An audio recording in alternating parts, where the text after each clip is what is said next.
Hello there, everyone. This is Aaron St. Dennis, the FF Mad Scientist, and welcome to the Mad Science Lab podcast.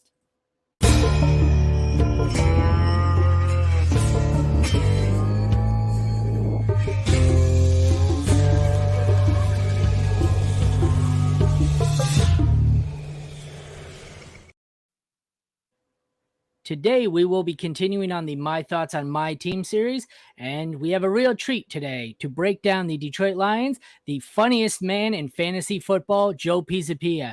Joe, thank you so much for joining me. You have provided me with endless hours of entertainment while driving around at work, talking, great knowledge in fantasy football, and you make me laugh nonstop. Thank you so much for joining me. Well, thanks for having me, man. And I'll tell you what, there's already people who are way too smart. So I wasn't going to try to be the smartest guy in fantasy football. Despite the Black Book being such a great series every year, I like to think it's pretty smart. But, I got to go find my own niche. So you might as well be fun and informative and do everything. But I love the Breaking Bad opening, too. Believe it or not, I had never seen Breaking Bad. Somehow I missed that series at the time. So I've only got 4 episodes left to the very end. So I'm like right on that last season.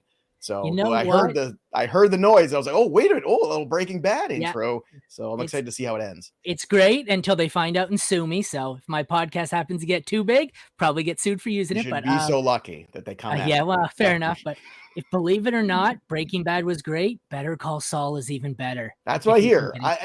The down parts of Breaking Bad are like frustrating, but the high notes are really great. That's the only thing with that show. Like, there were a few great, it's great. When it's bad, it's really tough sometimes. There were a few characters I just couldn't come around on. I didn't like in Breaking Bad, and they're not at all in Better Call Saul. It's all about Saul, and it's way more entertaining, but both great shows.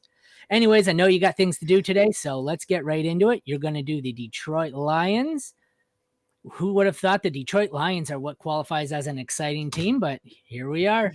A pretty interesting quarterback room. We have the starter, Jared Goff, the newly drafted rookie, Hendon Hooker, coming out of Tennessee, late season ACL injury. This is a great landing spot for him. He's probably going to have to sit to learn and heal up a bit. In one of my rookie profiles, I said this, and Seattle were one of the best spots for him to land. You get to sit at least a year behind a veteran quarterback, heal and learn the league. I really like this spot for him, and I think it gives Jared Goff, at least another year to prove he can still do this. What are your thoughts on these two guys? Well, just to be clear, the Lions are not my team, but my team's the Patriots, and they're boring to talk about. So really, they're always so vanilla. They actually had a good draft with Christian Gonzalez and a few other things they did, and they had so many picks, thank God, because they needed to refresh that roster. But I thought the Lions was a fun one to break down, especially from a fantasy standpoint too. Jared Goff was decent last year. It's hard to heap too much praise, but he finished as a QB1. You're looking at what they've surrounded him with, and arguably year over year, it's going to be better in terms of the talent. For the draft that they had to, you can start with Hendon Hooker there.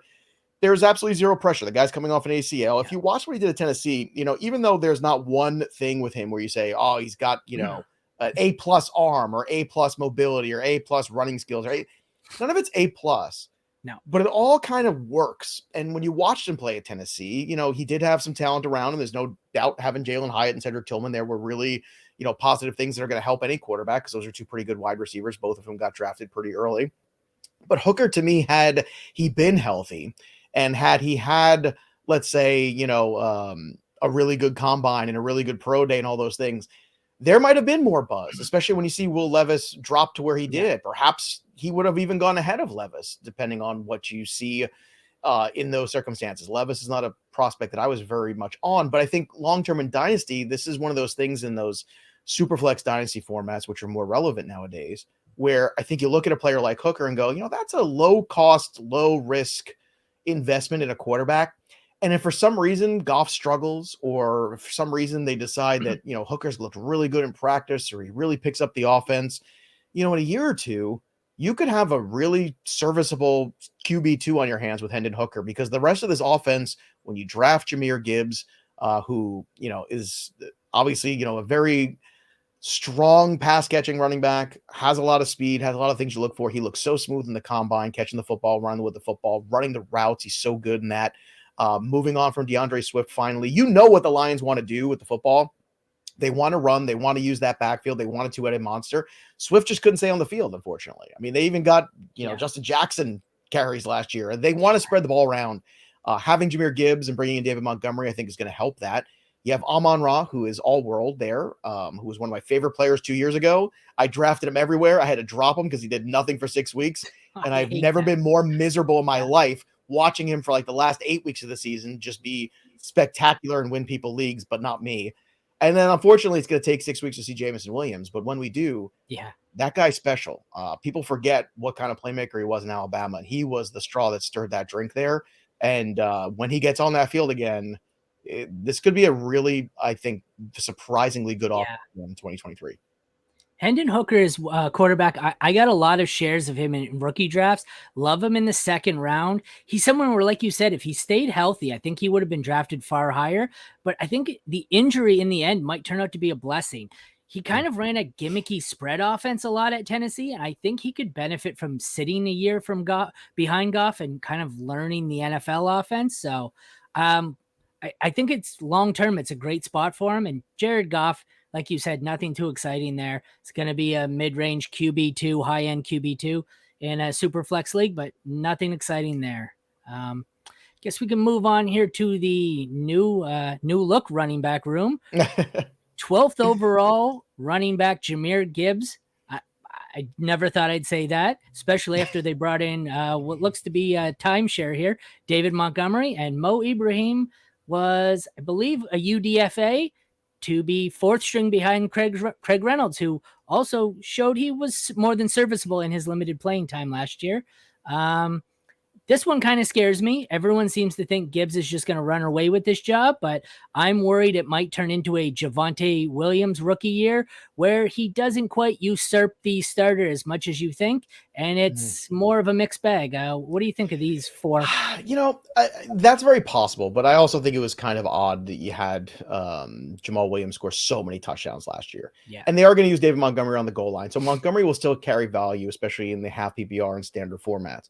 But Gibbs is the better fantasy back because he's going to catch the football. Sure. And I think you're going to see Gibbs line up in the slot. I think you see Gibbs work in space. I think you see Gibbs touch the football in ways that are going to help this offense. And I think that makes him a really decent low-end RB2 investment, I think, right now. Like, I think that's about where I feel comfortable with him because it is a shared backfield. But as somebody who drafts wide receiver early and often, Gibbs is exactly the kind of running back I'm looking for, especially in those PPR leagues, because he's going to get me points. He's explosive. He has the speed. He has that twitchiness. He has the moves. He got everything that you could ask for.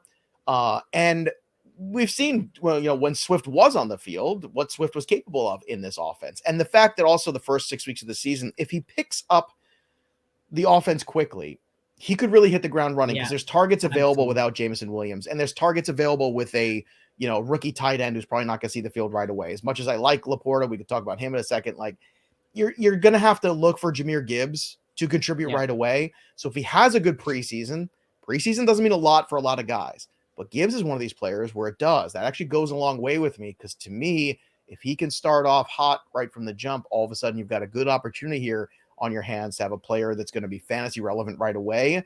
And most rookies you have to wait a little bit on, but not him necessarily. And you mentioned about the draft capital for him. This is the weirdest draft. We went from hating the Lions draft in the first round to by the time we got out of the third round going, they did a good job. It's almost reverse engineered in how they should have taken it. Yeah. But at the end of the day, who cares? As long as you got the players you got. Yeah. Yeah. It's definitely a situation where whether it be Montgomery, Gibbs, or Laporta, Amon-Ra St. Brown's going to get his early on, but that's first 6 weeks. If one of those three can hit the ground running, one of them's going to be a huge value and a steal in drafts, because Williams is going to be gone and the ball's got to go somewhere. So I'm hoping that could be Gibbs. And even if that means early on Montgomery has a bit more of a role, if Gibbs can make up for it with a little extra in the passing game, you might not mind if Montgomery sees the field or vulture some touchdowns. Moving on to kind of a barren wide receiver room for those first 6 weeks. We've got the unquestioned starter, St. Brown. Jameson Williams coming in at wide receiver 2. He'll be gone the first 6 weeks due to betting. We have Marvin Jones back with his 8th tour of duty or something like that with the Lions. Feels like it. Antoine Green, newly drafted rookie, I believe out of North Carolina, if my memory serves me correct. And then we have leftovers, Josh Reynolds and Khalif Raymond. This is obviously going to be ARSB going crazy. Aside from that, there's a lot of unknown. Like I get everyone's expecting Jameson Williams to come back after 6 games and just be a stud. I think he's kind of scary to me. We have no proof that he's actually good in the NFL. Like he should be good. Everything's there for him to be good, but here, what, 1 catch on 9 targets and 1 touchdown in the games he did play last year. There's nothing guaranteed about him. What are your thoughts on these guys? No, look, I'm going to take advantage of this. It all depends on the cost at the end of the day. Missing 6 games is a big deal. So that's a good chunk. That's almost half of the regular season for fantasy football. So for me, this is a player that you can't even consider in the first 10 rounds of a draft. No. So what you have to do is you have to keep an eye out late, because the thing is, you have to be willing, number one, to have enough bench space to stash him. And some leagues have thin benches. If you're in a more shallow league, he could even go undrafted altogether. It's possible, but he is a player in shallow leagues you should be adding, with a few weeks. Like I would be adding him in week 3 just to be sure I have it. It's going to be a hot waiver wire. Well, because you can stream early on, and that's the thing. Like you can stream early on. There's always going to be guys off the waiver wire that show up, early, later in the year. It always happens. But I believe so much in Williams from what I saw at Alabama from him, because he was like, he had DeAndre Hopkins-esque playmaking ability, and that stuff doesn't grow on trees. So to me, it's just a matter of getting him the targets. And now you hope that he has full off season with the team. You're getting a lot of reps.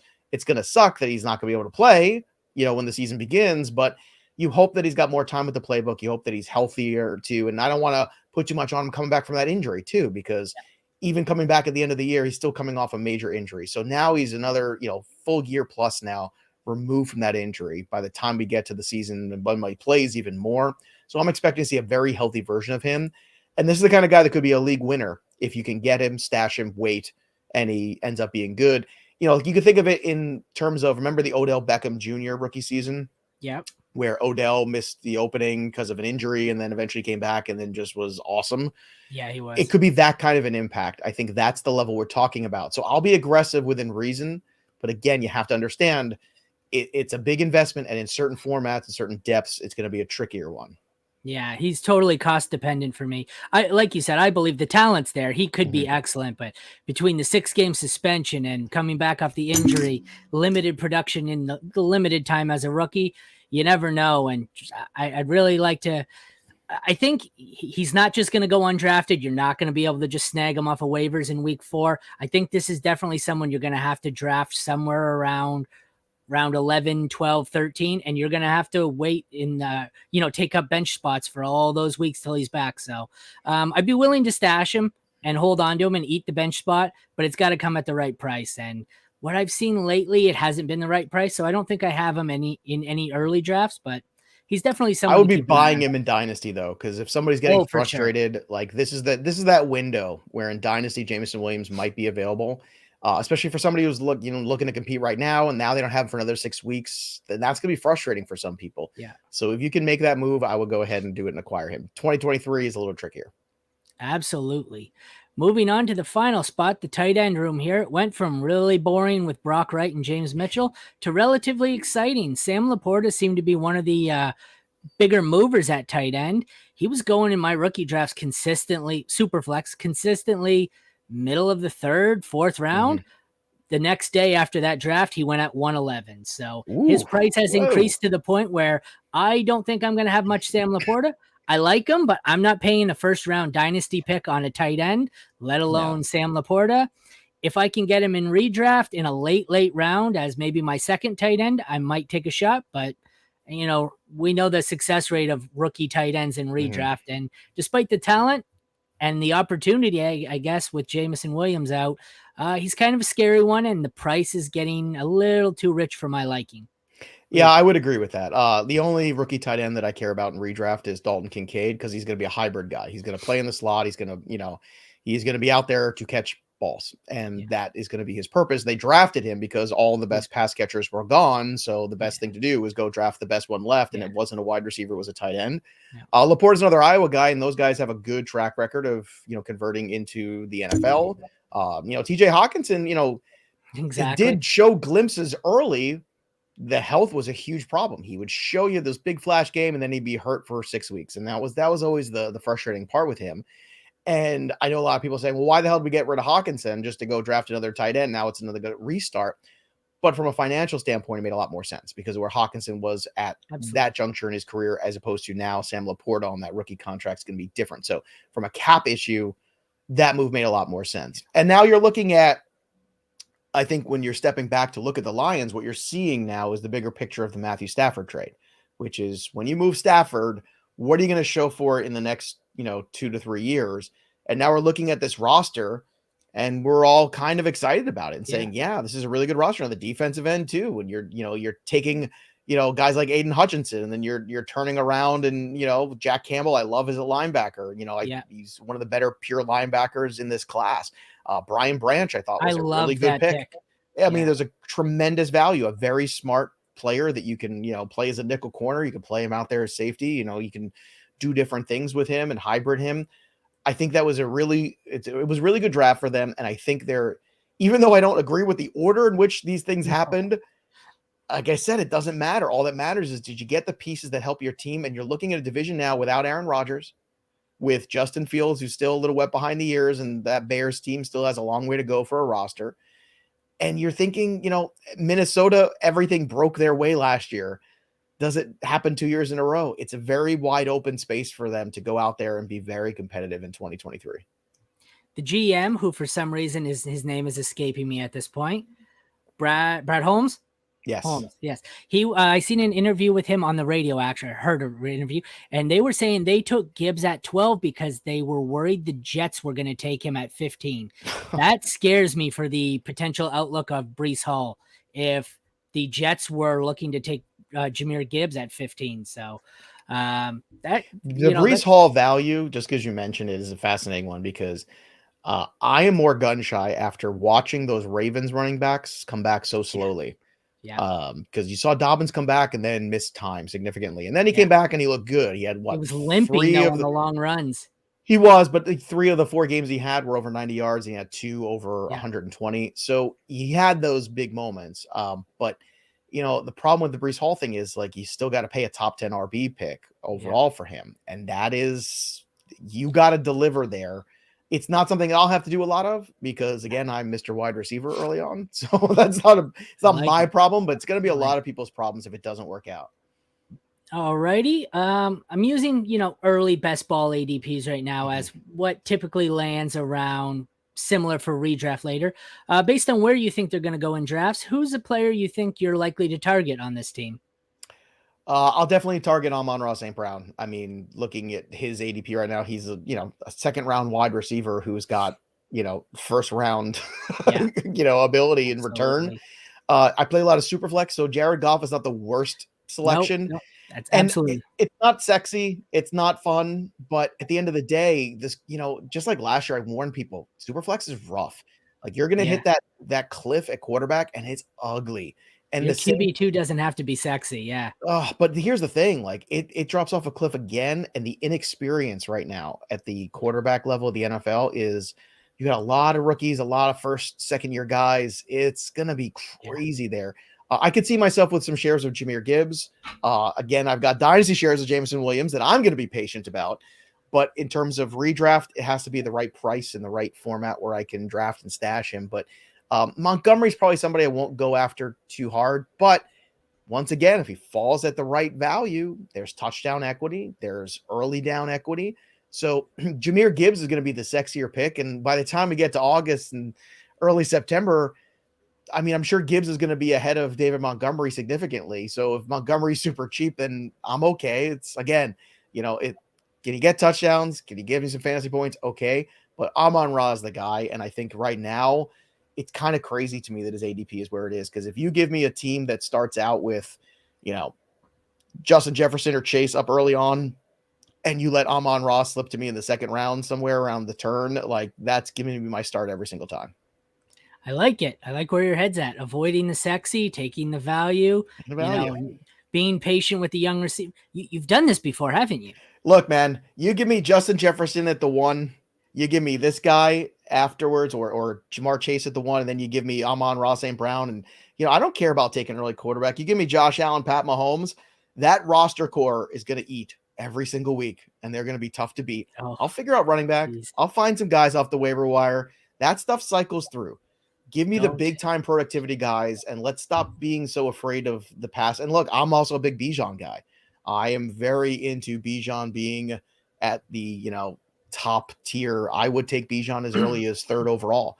And I know that shocks a lot of people. I do not care. Like, I know what that guy is. I know what that system is, and I know what it's going to be. And that offensive line is built to run the football, and he is built to run the football. And that is going to be a fantastic situation. And we've had rookies come in.